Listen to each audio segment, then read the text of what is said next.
The little girl saw at a glance that the man in the coffin was still alive, so she rushed forward and stopped the funeral procession. But the old father insisted his son had died long ago, saying it was impossible he was still breathing. No one believed her, so the girl didn't argue. She pulled out a magical fan and waved it over the coffin. In the next second the lid flew off. Everyone thought it was a corpse coming back to life, screamed and ran in all directions, but the girl stayed calm and walked straight to the coffin to save the man. Just then, the man's father interrupted her, mocking her for pretending to be mystical. The girl insisted the man still had a sliver of life left, but the so-called master nearby snapped at her for talking nonsense. He told the old man the burial ground was a perfect feng shui spot, and the body had to be buried before noon. The girl immediately exposed him as a complete fraud. The father was half convinced, saying if she could bring his son back, he'd reward her with a fortune. The girl's eyes lit up, and she quickly gave the man a healing pill, realizing his plan was about to fail. The master panicked, telling the father not to be fooled by a child. The girl waved her hand impatiently and summoned a giant python. The master was so scared he ran off. Then the girl took out 3 silver needles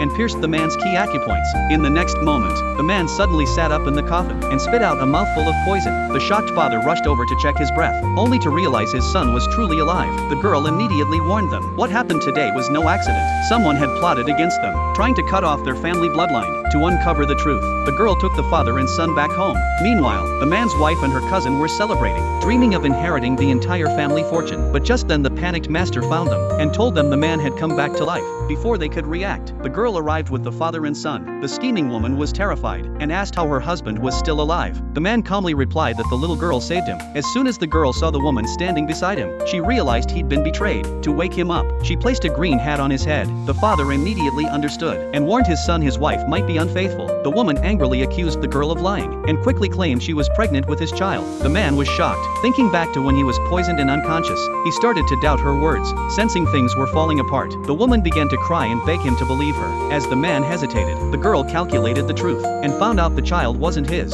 To reveal the true faces of the cheaters, she placed truth talismans on both of them. Soon they confessed everything, from their affair to how they framed the man, and their punishment would be a lifetime in prison. But just then, the ring on the girl's hand lit up. She realized the man's younger brother was in trouble, so she took the man and rushed to the third brother's place. As expected, the moment they entered they saw the yard covered in black mist, but this was nothing for the girl. She released her divine beast. The small cat instantly transformed into a giant tiger and devoured all the dark energy in one breath. They entered the house and found the third brother. The girl immediately sensed something was off. The third brother had strong fortune, yet he was surrounded by evil aura. Just then, a crew member came urging him to go film. The girl stopped him, handed him a protective charm, and said it could ward off disaster. The third brother didn't take her seriously and headed to a remote mountain area for filming, but not long after he started climbing, he tripped over something and was stunned to see it was a 1,000-year-old ginseng king.